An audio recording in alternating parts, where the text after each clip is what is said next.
Já, velkomin að Rauðaborðinu á Samstöðinni, klukkan 8, þá er að sagða fréttir. Hjá mér er Björn Þorláks og María Lilja. Herðu, það var í báðum fréttatímanum, held ég, Stöð 2 og RÚV, voru fréttir glæpahópa á Íslandi.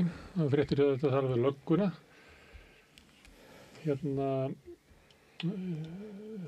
Þetta er frá Sýn, fréttastofu Sýn. Það fjöldi glæpahópa á Íslandi hafi tvöfaldast á 10 árum. Hvað heldur það sig? Sko maður sá þetta fyrst fyrir einhverjum 10 árum í ársskýrslu lögreglunnar skipulagða glæpastarfsemi. Þá sér maður þetta orð fyrst á prenti, svona cirka 10 ár síðan. Og nú er þessu haldið fram að ógnin verði alltaf meir og meir og mjög svona fréttaflutningurinn helgina mjög óljós á þessari rassíu, er hann það ekki ennþá? Jú, það virðist ekki að hafa komið hann upp og það voru bara einhverjum menn í partí. Já, við erum með frétt af því frá RÚV, komið fram við okkur eins og glæpamenn, segir einhver sem er í Hells Angels, en hvað það gerir í Hells Angels? Já. Kannski, þú veist, er þetta bara félagskapur, karla sem að... En Hells Angels er skipuleg glæpasamtök? Já, sannarlega, og bönnuð víða, en ég veit ekki betur en að þeir megi nú koma saman. Margrét Valdimarsdóttir, til dæmis afbrotafræðingur, hún tekur mjög einarða afstöðu gegn þessum samtökum. Það er að reyna að drepa þetta bara í fæðingu? Já, að drepa þetta í fæðingu. Þetta nú hafa Hells Angels verið hérna í svolítið mörg ár, örugglega 20.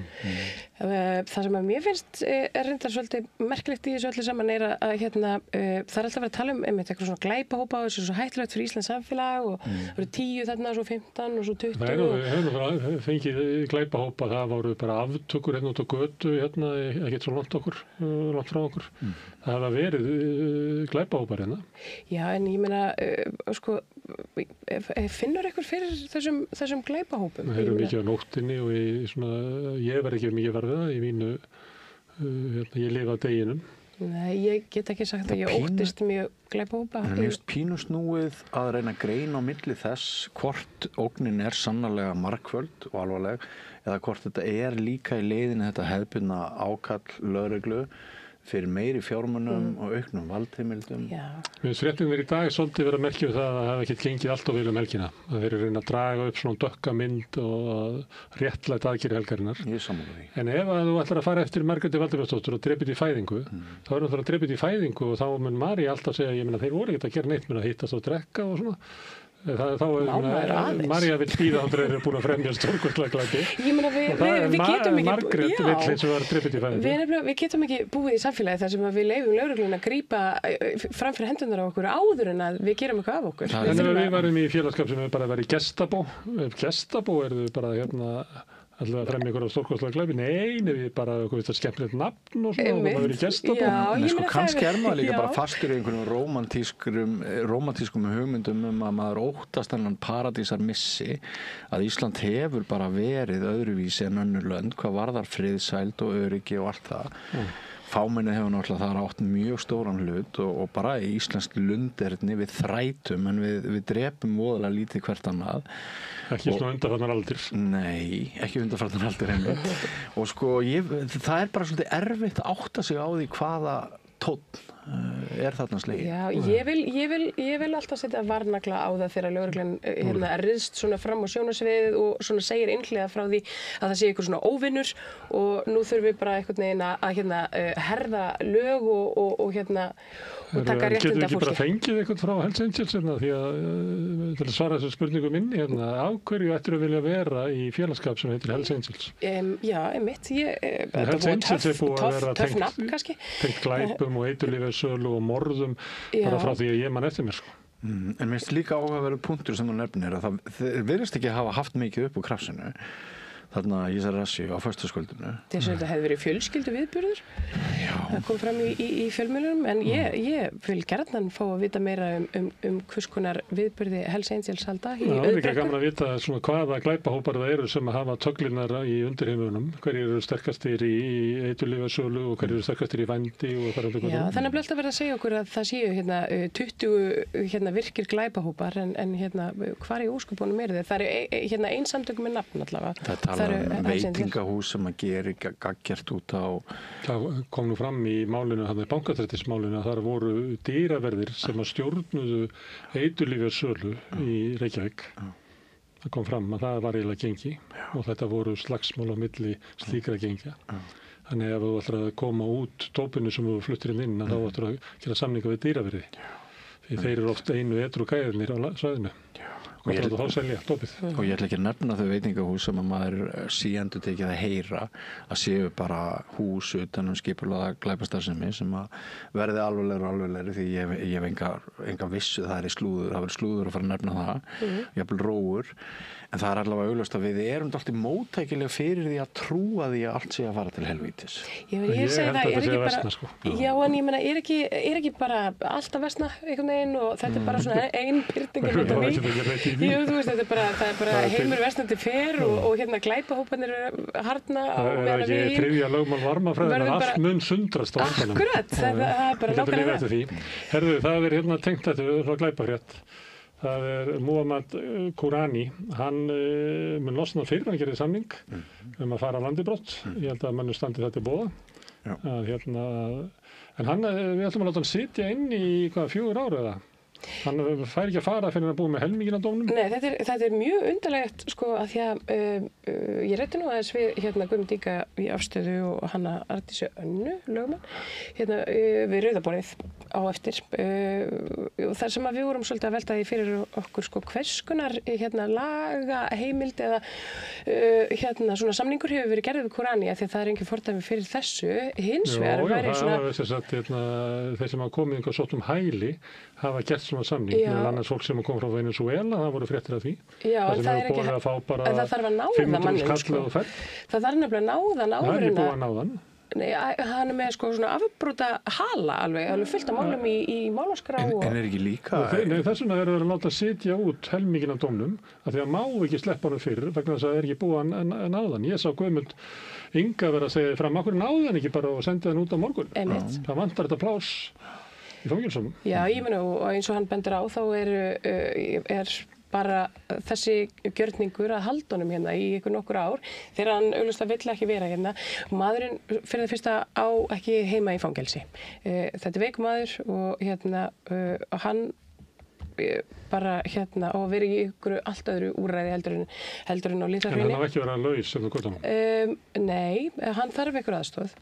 Hann vill fara aftur til Sýrlands, það er komið fram og því ég held að sé líka bara réttindamál fyrir hann að fá að fara aftur til Sýrlands, þar sem hann hefur kannski sterkara tengslanir. En er ekki bara rétt sem að Guðmundur að segja, akkur við náðum hann ekki bara og sendum hann til Sýrlands? Það er mitt, það bara er svona eðlilegast. Það er best fyrir alla, það er best fyrir okkur. Akkurat. Skattborgara, það er best fyrir fanga sem eru að bíða eftir að komast inn og afplána, það er best fyrir hann. Ég veit ekki hvað það sé best fyrir Sýrlendinga. Já, ég held að liggur við þetta mál sé fjárlagamál, sko. Það séu 8 stöðugildi sem að fara í bara Qurani. Já, og svo náttúrulega peningarnir sem við þurftum að borga Helga vara ríkisaksóknara sem að tengist þessu beint eða óbeint. 170 milljónir. Eins og ég segi þetta vera liður á fjárlögum, sko, þessi einu maður.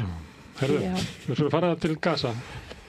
Það var fundur Arabaríkjanna í Katar sem að var skotið á fyrir stuttu síðan. Já, það var bara núna fyrir í september, var ekki bara 7. september þá ræðst Ísrael þannig á friðarsendi nefnd sem var að störfum í Katar með það í hyggju að myrða Hamas leiðtoga. Það gekk ekki en þeim tók samt að myrða 30 manns þar með talum börn Hamas leiðtoga sem komni voru að samningaborðinu. Katar hefur verið þetta hlutlausa ríki þarna og reynt svona að stilla til friðar en Ísrael eins og vitað hefur ekki haft neitt samstarfsvilja. En nú var neyðarfundur hjá þessum löndum? Já, öll þessi lönd komu saman og hann gekk mjög hratt og örugglega þessi fundur. Það var svo sem ekkert eitthvað nýtt eða stórkostlega markvert. Þau þétta raðirnar og standa vel saman. Beita Ísrael einhverjum aðgerðum? Svona þrýstingi og þvingun, þetta er svolítið mikið svona að tala. Það sem mér fannst áhugavert var hérna að það sem að þau fara fram á þessi ríki núna að horfið verði aftur til 1967 hvað var landsvæði Palestínu og Ísrael verði hreinlega, þeir eru hætt að reyna að semja sig inn í einhverja tveggjaríkjulausn. Að nú eigi Palestína bara að vera Palestína og þetta held ég að hafi ekki komið svona skýrt fram áður. 67, þetta þýðir umurlega að það þarf að fjarlægja 700.000 manns af Vesturbakkanum og flytja þá inn í gamla Ísrael. Akkurat. Og náttúrulega myndi Gaza tilheyra Palestínu. Já. Og það rekja í burtu hernámsliðið þar. Mikið rétt. Ertu þá að segja, María Lilja, það sé einhver vonum vendipunkt? Ég veit ekki, ég get ekki sagt það. Maður alltaf einhvern veginn að vona. Það er stundu verið bent á að svona deigur stuðningur arabæþjóðana við palestínumenn styrkja ekki stöðu palestínumanna. Þannig að þetta er svona ákveðum von til þess að það verði ennþá líklegra að Ísrael einangrist. Þú ert hérna með frétt á arabísku? Herðu, ég með frétt á arabísku, en hún er nú bara ástandið eins og það er í dag, eða akkurat þessa stundina. Það er talað að mikill fjöldi fólk sé núna komin enn og aftur á flótta úr einum tjaldbúðum yfir í aðrar. Það er eiginlega ekkert pláss eftir. Það hefur verið gefið í árásinnar, sérstaklega hérna í miðborg Gazaborgar, þar sem það er nú bara lítið orð eftir. Við höfum auðvitað sýnt hérna myndbönd og hérna svona hérna. Við höfum reyða mynd af konu út á götu. Já, einmitt. Það sést bara svona ringunreið, ryk og hérna. Og ég er bara hryllilegu veruleiki. Þetta er bara kona með lítið barn og hérna, einmitt, valdi þessa mynd sem ég varst mjög einhvern veginn sterk. Þú ert líka með kort. Já, ég get sagt ykkur frá þessu korti. Það er sem sagt, 77% af Gaza er núna talið vera óíbúðarhæft, algjörlega. Sem er rauðasvæðið. Sem er rauðasvæðið og hérna græna er í rauninni það sem eru öruggsvæði en það sem komið hefur í ljós með grænusvæðin þau eru ekkert endilega mjög, þó þau séu kannski ekki, það sé ekki verið að sprengja á þeim akkurat á stundina, þá er ekki hægt að búa þar vegna þess að það eru bara rústreinar á ástandið þvíumlíkt. Hungursneyðin þar líka? Alveg. Og það er svona, hérna, þetta eru svona í 1,5–2 milljónir manna sem er verið núna að tróða inn í þessa litlu ramma.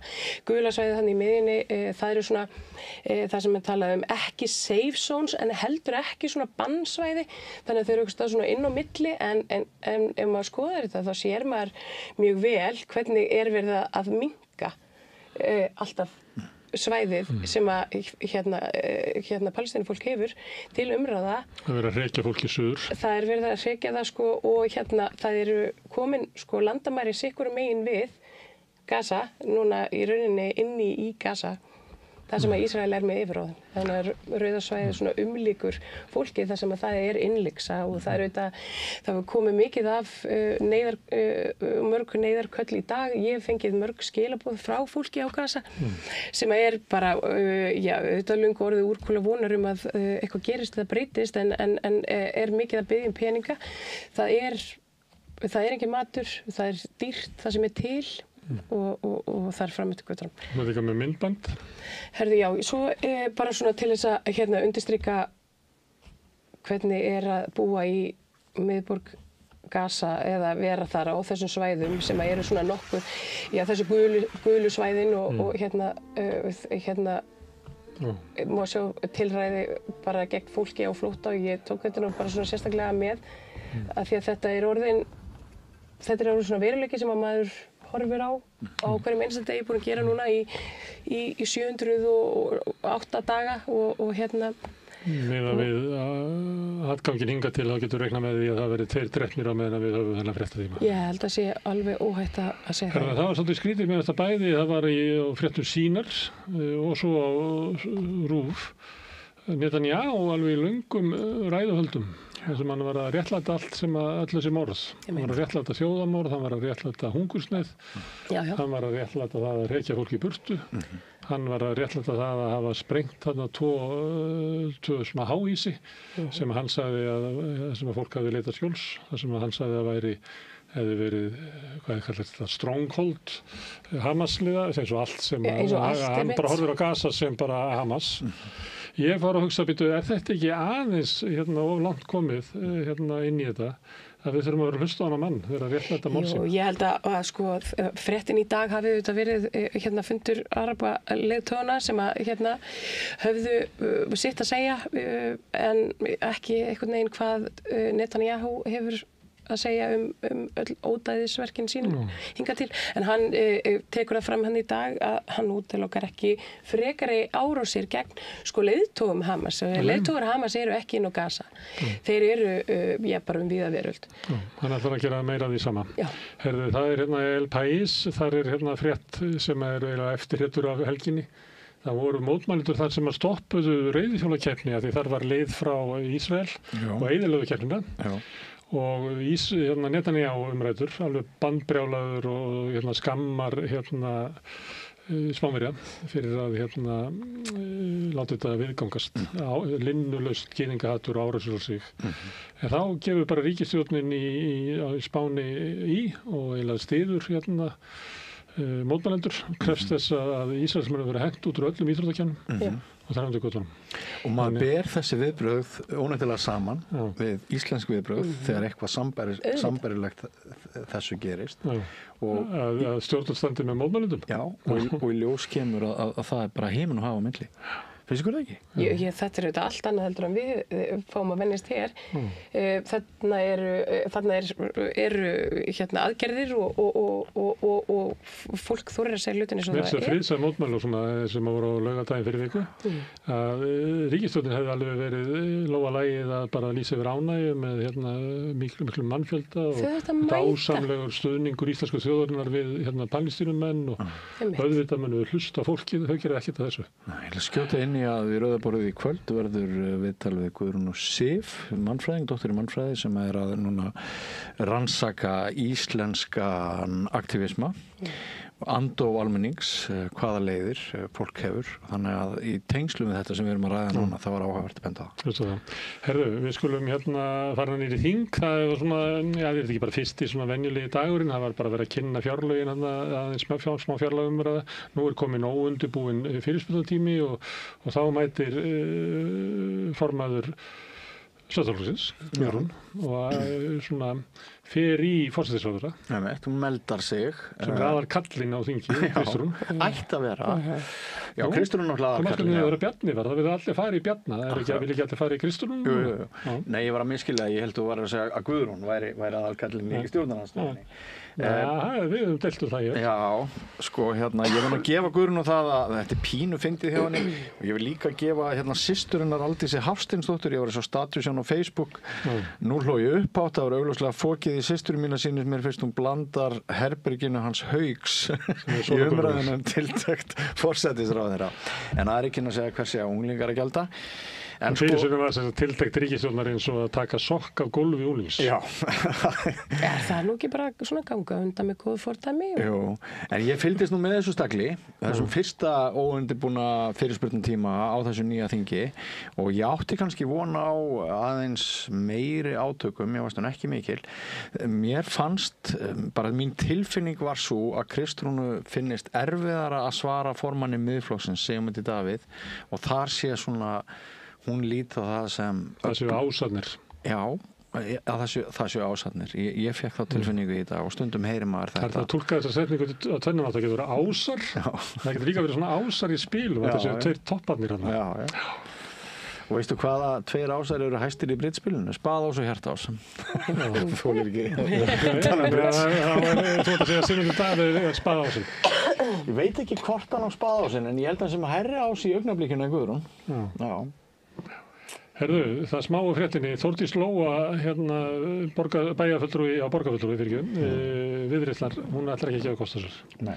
Helga Þórðardóttir, borgarfulltrúi Flokks fólksins, hún ætlar ekki að gefa kostasur. Nei. Sanna Magdalena, hún ætlar að fara fram, en ekki endilega fyrir sósíalista. Hún er vinsæll stjórnmálamaður í óvinsælu flokki. Já.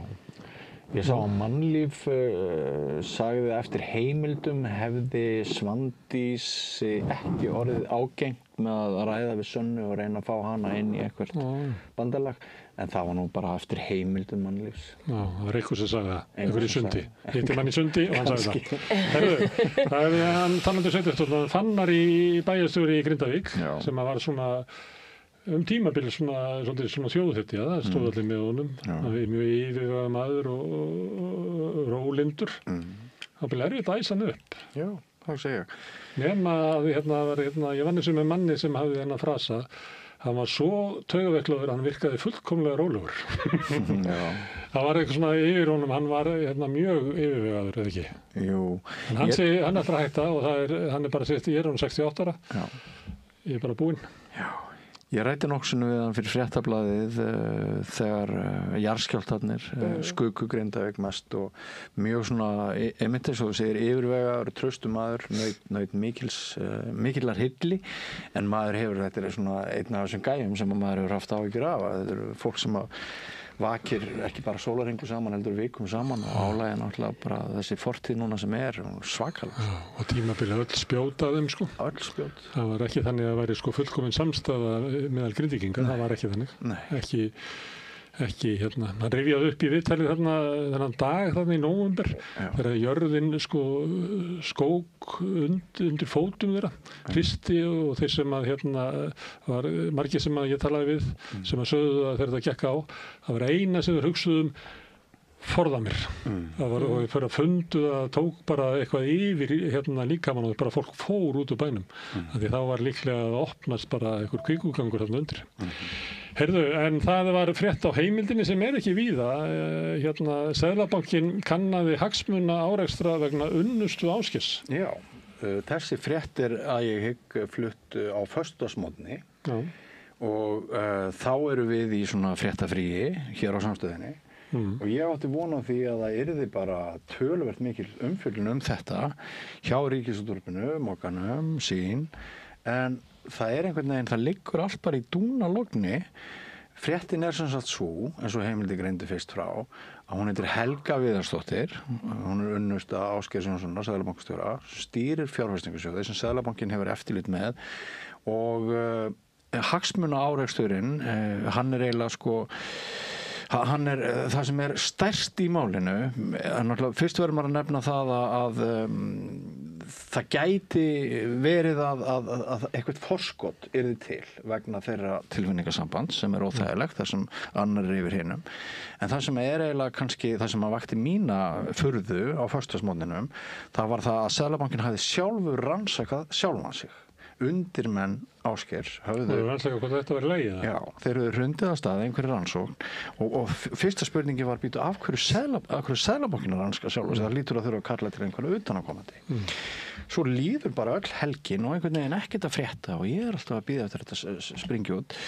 Heyri svo í Hauki Arthúrsinni, stjórnsýslufræðingi í morgun og við gerðum frétt þar sem einmitt með þessari fyrirsögn sakar Seðlabankastjóra dómgreindarskort.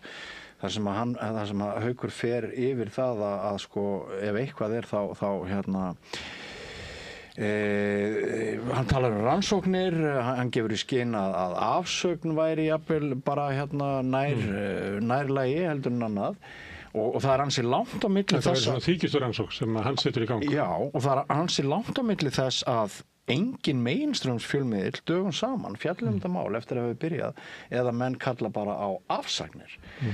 Og svo í dag þá er þetta svona aðeins að kvikna, þetta er nú oft svona með einhverja toppa í íslensku samfélagi, það er mikil tregða fjölmiðla, þessara hefðbundnu borgaralegu fjölmiðla til þess að snerta við þeim. Vonandi hverfur þetta bara, en svo hverfur þetta ekki, þá hunskast þetta í gang. En mér langar kannski aðeins að nefna bara rétt í lokin á þessu máli sem að ég held að sé bara rétt að byrja, að Einar Steingrímsson sem oft stærðfræðingur, sem oft skrifar greinar á Vísi, hann er bara harður á því í grein sem hann skrifaði í dag að vanhæfið og dómgreindarskorturinn og allt þetta rugl sé bara með hætti að forsætisráðherra eigi að víkja Seðlabankastjóra sem hann segir maður.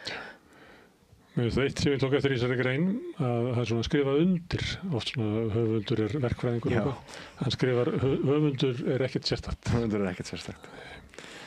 En er ekki sammála því? Þetta er ekki bara eitthvað svona púff út í loftið, þetta mál? Jú, en þú ert að segja við séum bara vönnspillingunni og við séum í hvað ekki getur við refsa þeim fyrir ástina, Bjössi minn. Nei, sko, það er þessi grundvallar Ég ætla að segja það. Það er þessi grundvallar miskilningur að hagsmuna árekstur hafi verið sannaður þegar lögunum og reglunum er ætlað að koma í veg fyrir þá. Og til þess að koma í veg fyrir þá þarf eitthvað að vera í lagi. Bjarni Ben sagði eitthvað svona, það er ekki mér að kenna þeim sem pabbi minn. Einmitt. Þannig það er allt flott. Handónýt rögg. Herðu, það var stór frétt í London, bara í Bretlandi. Það voru gríðarleg mótmæli og það eru flestir á því að það hafi verið 110.000 manns þarna. Daily Mail og The Sun sem eru svona götublöð og svona meira hægra megin af þessi 150.000 manns sem hafa verið þarna. Og þetta er hann Tommy Robinson sem að boðaði til þess sem að var fyrir nokkrum árum eiginlega tók ekki mark á honum í Bretlandi. En Trump-stjórnin tók hann upp á arma sína og tók að sem dæmi það að það væri ekkert málfrelsi í Evrópu og þeir ætla að innleiða málfrelsi. Rétt mann eins og Tommy Robinson til þess að tjá sig. Og þá einhvern veginn verður hann svolítið svona stærri og svo náttúrulega er boðað til þess að mótmæla og svo verður náttúrulega morð í Bandaríkjunum á Charlie Kirk sem að örugglega ýtir undir þetta og margt svona sem að spilar inn í þetta. Ég ætla að tala hérna á eftir við hann Guðmund Auðunsson sem er fréttarittur okkar í London þetta. En ég tók hérna Facebook frá Sigmundi Davíð þar sem hann talar að fréttatímanir í kvöld voru ekkert minna en súrrealískir var hann tala það var annars var hann að kvarta yfir því að hefði ekki verið dregið nógu skýrt fram að morðingi Charlie Kirk hafi verið vinstrimaður. En síðan kvartar hann yfir að það var sett 100.000 manns á RÚV og Stöð 2. Hann segir að það hafi verið 3 milljónir á göttunum. Ég fór út í svolítið rannsókn og það er eiginlega engin nema Sigmundur Davíð sem að trúir því að það hafi verið 3 milljónir þar nema Tommy Robinson. Þannig þeir eru...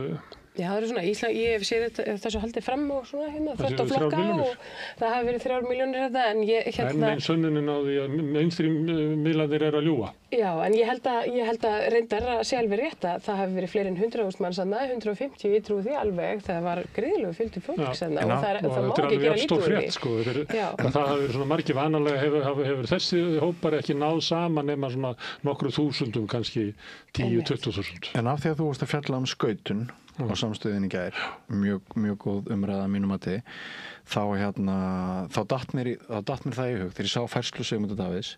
Ég hugsaði bara með mér, guð mig góður, hvað er þetta að skrifa drengur? Hvaða rugl er þetta?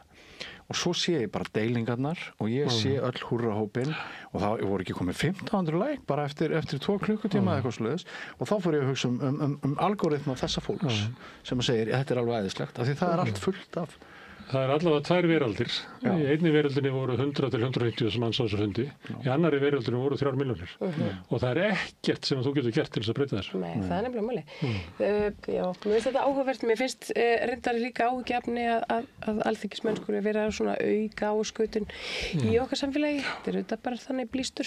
Þetta tengir þáttúrulega pólun í bresku stjórnmálum. Það er náttúrulega einn flokkur sem að græði mikið á þessum mótmælum. Það er endurbótaflokkur Þar voru fréttir í dag að Danny Kruger sem satt í skuggastjórn Íhaldsflokksins, hann gekk yfir og eins og Bretum í lagið að það var strax komið veðbankar að hverju fara næst og þá er að vera að spá fjölda flotta þingmanna yfir frá hinnu sökkvandi skipi Íhaldsflokksins yfir í hérna glæstu freigátu Nigel Farage og þannig sjáum við veðmálin að líkurnar á því að einhverju fylgi Danny Kruger, þetta er ekki Freddy Kruger, þetta er Danny Kruger. Þetta er ekki Freddy Kruger. Við skulum fara í New York Times, þar er fréttir af morðinu á Charlie Kirk og það er haft þarna eftir fylkisstjórunum í Utah sem er Spencer Cox og er mikill republikani. Hann segir að morðinginn hafi haft vinstri sinnaði skoðanir. Og þarna við vorum áðan að tala svona að það geta verið 2 heimar og þegar maður fer inn í og ég er með aðra frétt frá Fox það sem að þeir eru svolítið að keyra á þetta, þeir eru að segja frétt á því að dálkahöfundur í Washington Post hafi verið rekinn vegna þess að hann svona var með eitthvað svona komment eftir morðið að farið hefur fyrir betra eða eitthvað í þá veruna og hann var rekinn og það hefur verið að svona þrengja að þeim sem að bregðast ekki rétt við viðbröðunum og það er önnur frétt þarna frá Fox News það er Ted Cruz hann er að mynda sig þess að menn að þykist vera að eyða einhverjum slagorðum og þá er að reyna að láta lítið út að það sé einhver svona árás á okkur íhaldsmennina, allstaðar að og nú verðum við að bregðast við þetta er eiginlega að vera að breyta bandaríkjamönnum eða republikunum í svona eins og Ísraelar á herrundusvæðunum eða í Ísrael. Það er mikið áhugjefni. Mér líst ekki á þetta og af því að ég greini þetta svo sterkt í íslensku samfélagi ég sé bara hvernig ótrúlegasta fólk einhvern veginn er farið að velta sér upp úr því að einhver sem drap einhvern annan hafi einhverjar sérstaklega pólitíska skoðanir. Áður en við komum að því að það er sína eitt graf þarna sem hefur nú farið við það. Þetta er hryðjuverk og morð í Bandaríkjunum. Rauðu súlurnar, það er annars vegar atvik og hins vegar morð, hversu margir hafa verið drepnir. Og rauða eru hægri öfgamenn sem eru að drepa. Og þeir eru bara yfir, þetta bláa eru vinstrimenn, þannig að þessi tilfinning sem að Fox og félagar eru að reyna að draga fram að hvítir íhaldssamir karlar séu undir einhverjum árásum, að það er erfitt að finna raunveruleikann en eins og við vorum að tala um áðan, þá þarf ekki endilega, þetta þarf ekki að vera satt, bara að nóga þessi einhverju trúar. Mér finnst líka mjög áhugavert, kom það ekki fram í umræðunum hjá ykkur í gær skautunina að kannski fyrsta kommentið, ef það er algjörlega óskjön, bara gott á hann að helvítis dýri skildi drepið, að það séu bara bottar. Jú, það getur bara mjög vel verið. Og einhver botti býr til reiðu, býr til bylgju af reiði af því að það þjónar ákveðnum sjónarmiðum og þetta er bara Þetta er hins vegar raunverulega viðbrögð líka að farið mjög víða að því að var sunnudagur í gær að það voru messur og það farið mjög víða ein ræða eftir svartan prest sem er að tala Howard John Wesley sem er að segja að hann er að hafna því að þessi fyrirskipur frá Alríkinu að flaggi halvastöng út af dauða Charlie Kirk. Og hann segir við getum ekki dregið í halvastöng út af dauða manns sem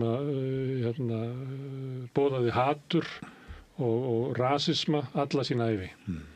Og við jafnvel þótt hann hafi verið drepið með þessum hætti þá breytir það ekki hver hann var siðferðislega dómgreind þannig að þetta er raunverulega átök í Bandaríkjunum þannig að það að kvarta yfir til dæmis hvernig Fox og Trump og fleiri bregðast við það er í sjálfu sér sólugt en að því að María var að tala það skrítið að það sé komið til Íslands að það einhverjum rosalega heitir Charlie Kirkistar á Íslandi það var með það frá nútímanum Þetta eru aðalfréttirnar þar. Það er að Íslendingur hafi fagnað morðinu á Charlie Kirk á TikTok. Það veit ekki hver þetta held ég.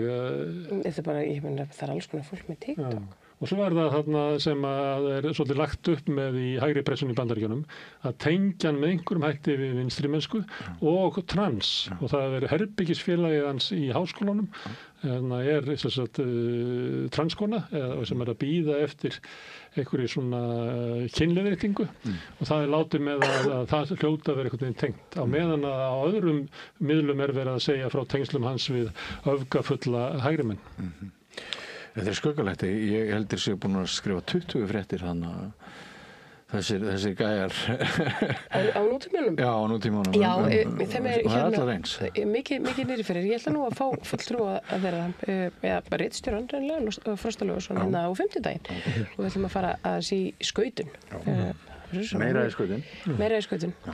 Herðu, en Ísland tengdist þessu, það er gagnagrunnur það sem að republikanar halda eins og Charlie Kirk gerði líka. Hann hélt upp listum yfir svona háskólakennara og prófessora sem að hann leita að vera hættulegir og hvatti fólk til þess að berjast gegn þeim og varð þess valdur að margir þeirra mistu vinnu og byggu við mikla ógn í sínu lífi.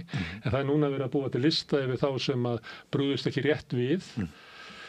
Og þetta var vist á Íslandi. Já, og hvað til uppsagna og sniðgöngu og svona, heitir þetta ekki slaufunarmenning? Er það ekki akkurat það sem að vók heilavírusin átti að til vinstri. Að slaufa þeim sem ekki grétu. Já, en þetta er orðið einhvern veginn svona, ég veit ekki, það er allt öfugt einhvern veginn í heiminum þessa dagana. Já, ein frétt svona sem tengist þessu kannski ekki beint, það var maður sem er í Fox and Friends sem hafði sagt að ætti að skjóta heimilislausa. Því að við erum svolítið að tala um hvort við sem komin á sama tíma, hvort þessi 34 í Þýskalandi og sömuleyti hefur verið bent á þetta morð, minnir sömuleyti á viðbröðin á Kristallnóttinni þar sem var notað einhver morð sem var á sendiráðsfulltrúa í París til þess að fremja einhver ódæðisverk og að hreinsa burtu andstæðinga okkar. Er þessi gæi fastur þáttastjórnandi þarna á þessum fjölmiðli? Já, hann segir þetta? Hann sagði það ætti að skjóta heimilislausa. Og hefur það ekki haft neinar afleiðingar fyrir? Hann bara starfsfólk bara. Hann er ekki á listanum yfir þá sem brugðist ekki rétt við. Þetta var annar áhrifavaldur sem var myrtur í Bandaríkjunum bara núna á dögunum. Þetta var, hún var stungin í lest. Nei, hún var flóttakona frá Úkraínu. Já, og áhrifavaldur. Herðu, en ef við ekki að fara bara í fréttir, því þú varst að tala um að það hefði verið frétt sem við vorum ekki með, við erum ekki með fréttir á föstudögum. Það var samráðshópur þingmanna sem skilaði skýrslu megin áherslu í varnarmálum. Það kom nú ekkert óvart held ég. Nei, mikil svona halleluja kór, óbúslega skörp áhersla á það að við þurfum að taka upp veskinn. Allt er stór hættulega þarna úti, samstæðan alveg dásamlega, allir voðalega glaðir í þessum hópi, frábært að þetta sé flokka á milli, en sko bara bullandi efasemdir hjá hellinga fólki. Almenningi. Já. Ég reyndi að vera með efasemdir af því að Dagur B. var í þessari nefnd og hann var hérna hjá okkur í gær. Já. Og ég var svona efast að það að við vorum að leggja 1,5% af landsframleiðslunni í einhvern mannvirkjasjóð, sem að mannvirkjasjóðu NATO blessar hérna, sem er líklega að styrkja Ölfusárbrú svo að komi skriðdrykki yfir eitthvað, að það var eitthvað svona hjálp við öryggisógn sem að Eystrasaltslöndur fyndu fyrir og annað slíkt. Þannig að margt í þessu sem að má skoða betur og ég ætla að heyra í honum Hilmari Þór Hilmansinni sem er okkar sérfræðingur í alþjóðamálum. Ég ætla að heyra í honum á morgun um þetta. En það er stigmögnin í gangi, það er þessi drónar sem að fara yfir og NATO svarar með mjög ákveðnum hætti og núna kom talsmaður Putin, Dmitri Peskov og hann sagði að því að það hefði verið ykkur yfirlýsingar að væri ekki stríð á milli NATO og Rússlands, hann sagði bara víst, það er stríð á milli NATO og Rússlands. Þannig að við erum komin ansi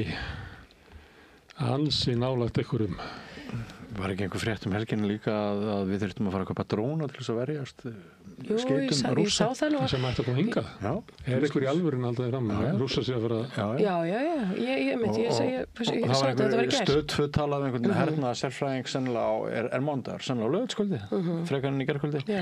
Og hann vildi bara að við farum að kaupa dróna líka, eins og Mette. En þessi lönd, eins og þessi held að hafi verið komið fram einhvers þar í Noregi, að þetta er þessi geta værið landið í svona 4-5 daga. Og svo eitt af þessu sem þessu hópu var að gera að efla tengslokkar við Skandinavíu og nágrannlöndin og þess að þau geti værið okkur. Ef að Noregu til þess að geta haldið aftur af innrásarherinn með 4-5 daga hjá sér, þá held ég að þeir muni ekkert komið hjá okkur. Muniði þegar öll okkar utanríkispólitík var áratug eftir áratug keyrð áfram af sérstöðu Íslendinga. Sérstaða Íslendinga. Ég hef verið að benda á þetta. Ég var alveg upp í þessu sérstöðu Íslendinga. Við þyrftum ekki að taka þátt í þessum átökum. Við verðum ekki að vera stoltir fyrir þessu. Ég hef bent á sérstöðu Íslendinga að Bandaríkja skilgreina okkur inn á sínu árásvæði.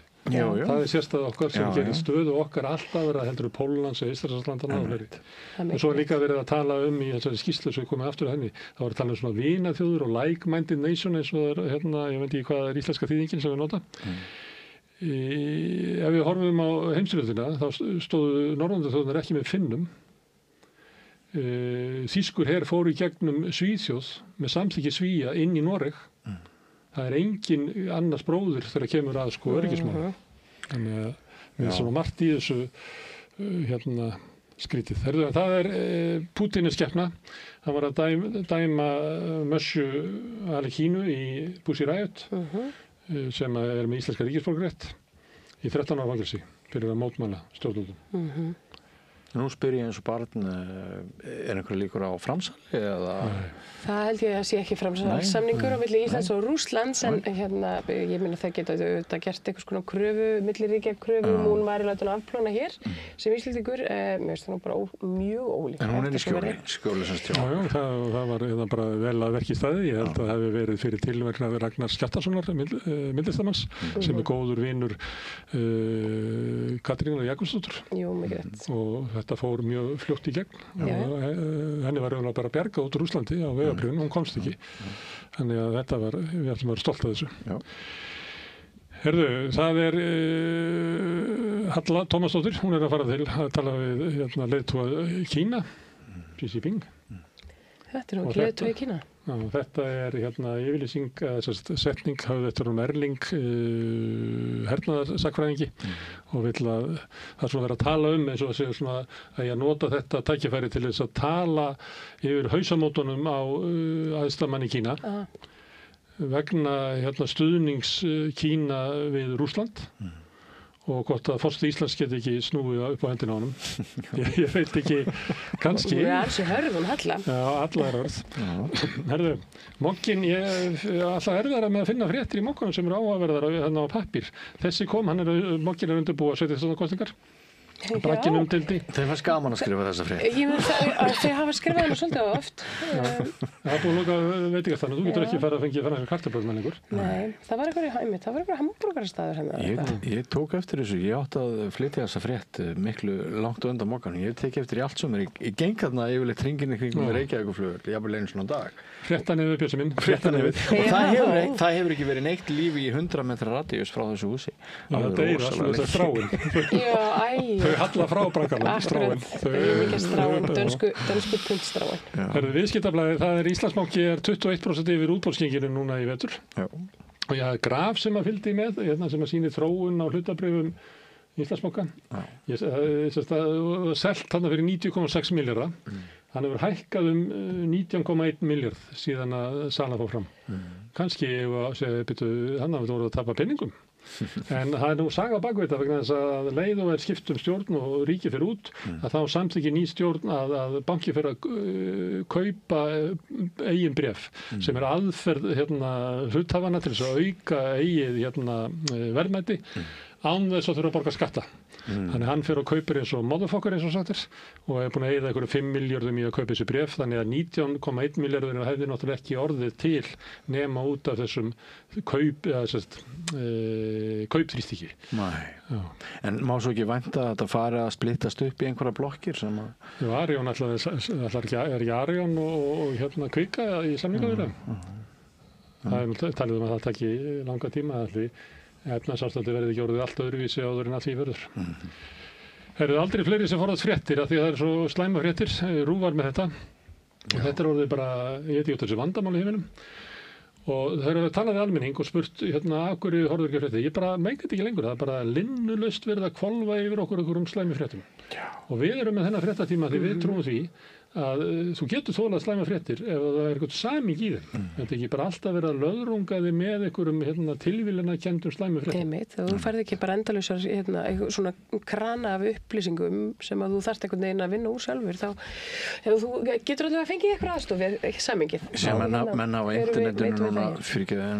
á internetinu núna síðustu dag verið að skrifa sérstaklega fréttatíma RÚV og bara ef þú bara horfir á kvöldfréttatíma RÚV samhengisleysi án upphafs, miðju og endis og bara bla bla bla og til að bara læsa niður öllum skærum og öllum reipum og fleira svo þú bara drepir þig ekki eftir og ekkert mat lagt á hvað er rétt, satt, gáfulegt, mikilvægt það er bara, ok, það kom fram en að skoðun A, þá verður að fá einhvern sem segir skoðun B sem er algjör misskilningur að halda það sé það sem er að færa almenningi fá skoðanir, þessi er búin að komast þessari niðurstöðu og þessari, að það sé fréttin við höfum að segja fréttina þannig að við skiljum hvað atburðina. Kannski rúvættir bara líta betur til menningarhlutverksins og svona flytja tilkynningar almannavarna tilkynningar þau eru best til þess fallin, þau hefa sterkustu resursuna til þess að einmitt setja mikinn tíma í að leggja mat á upplýsingarnar og hafa fréttatímana í samræmi við það. Og við ætlum að taka síðustu fréttina bara strax.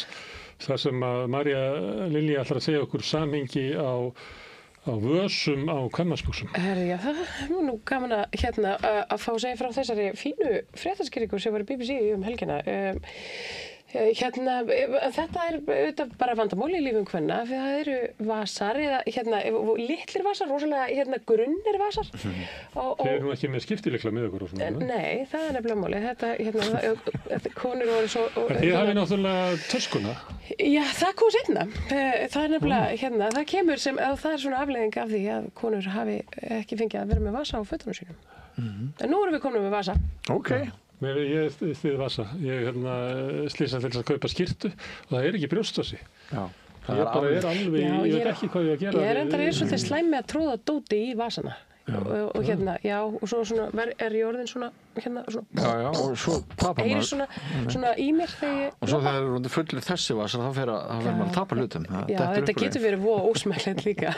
Svo getur, líkla getur búið til gata á vössum, það er lent í því. Já, einmitt. Herðu, þetta eru fréttirnar Björn og Marja, kæra þakkir. Hérna framöndan er rauðaborðið. Ég bendi þeim á sem eru að horfa á okkur á Facebook eða á YouTube að þið verðið að finna þráðinn aftur sem við sendum út, en þið sem eru að horfa í sjónvarpið að hlusta útvarpið þurfa engar áhyggjur af rauðaborðið eftir augnablik. Samstaða skilar árangri. BSRB, afl í þágu almennings.